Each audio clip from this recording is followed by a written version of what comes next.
बहुत समय पहले एक राजा था जो खुद के बारे में सोचता था कि वह बहुत ही नेक सोच, दयालु स्वभाव और दरिया दिली है।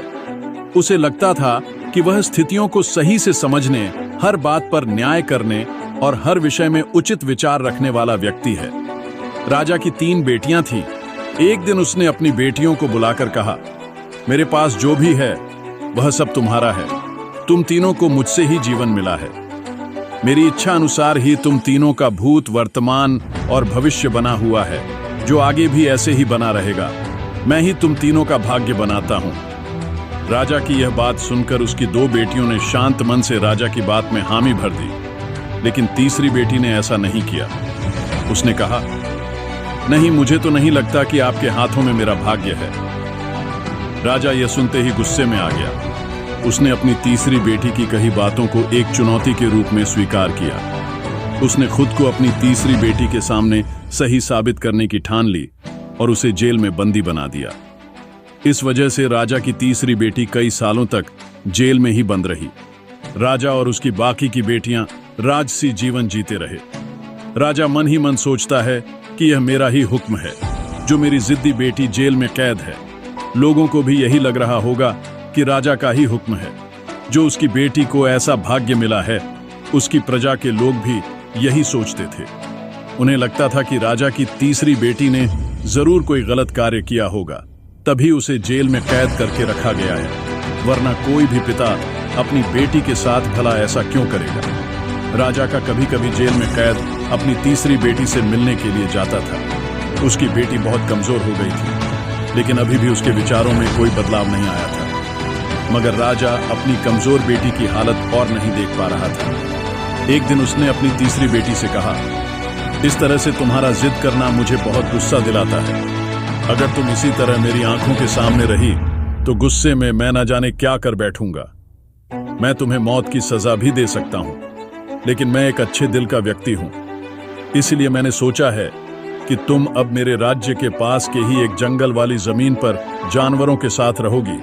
राजा ने आगे कहा, उस जंगल में सिर्फ उन्हीं लोगों को रखा जाता है जो मेरे आदेश का पालन नहीं करते।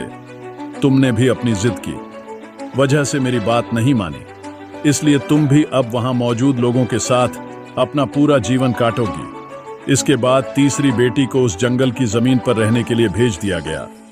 वहां पर वह फल और सब्जियां खाने और एक गुफा में रहने लगी।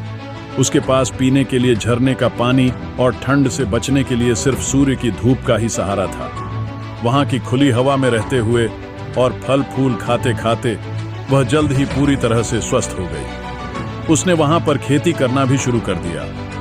गुफा को उसने घर की तरह सजा लिया था और खुशी खुशी वहीं रहती थी। एक दिन वहां पर एक भटकता हुआ राहगीर आ पहुंचा।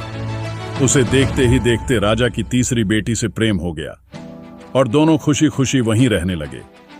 उस जंगल में उन दोनों के अलावा और भी कई लोग रहते थे, जिनकी मदद से उन्होंने उस जंगल को एक शहर के रूप में बदल दिया। कुछ ही सालों में राजा की तीसरी बेटी और वह राहगीर उस शहर के राजा रानी बन गए। अब उनके शहर की चर्चा दूर दूर तक होने लगी। जैसे ही इसकी जानकारी राजा को मिली, वह उस जंगल में सब कुछ देखने के लिए पहुंच गया।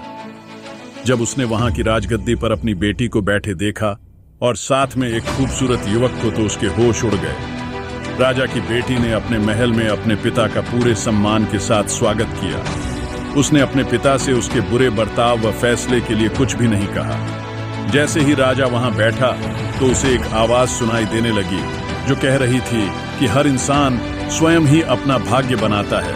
कोई अन्य इंसान किसी और का भाग्य नहीं बना सकता। इसके बाद राजा को खुद ही अपने किए पर पछतावा होने लगा और उसने अपनी सभी बेटियों को अपने भाग्य से आजाद कर दिया। उसने अपनी तीनों बेटियों से कहा, भले ही तुम तीनों का भाग्य मेरे हाथों में है, लेकिन हर व्यक्ति खुद ही परिस्थितियों के अनुसार अपना भाग्य अच्छा या बुरा बना सकता है। निष्कर्ष, राजा और उसकी 3 बेटियों की कहानी हमें यह सीख देती है कि कोई भी व्यक्ति किसी का भाग्य बना या बिगाड़ नहीं सकता। हमारा भाग्य खुद हमारे हाथों में ही होता है, जिसे हम अपनी सूझबूझ से बुरी परिस्थितियों में भी अच्छा बना सकते हैं।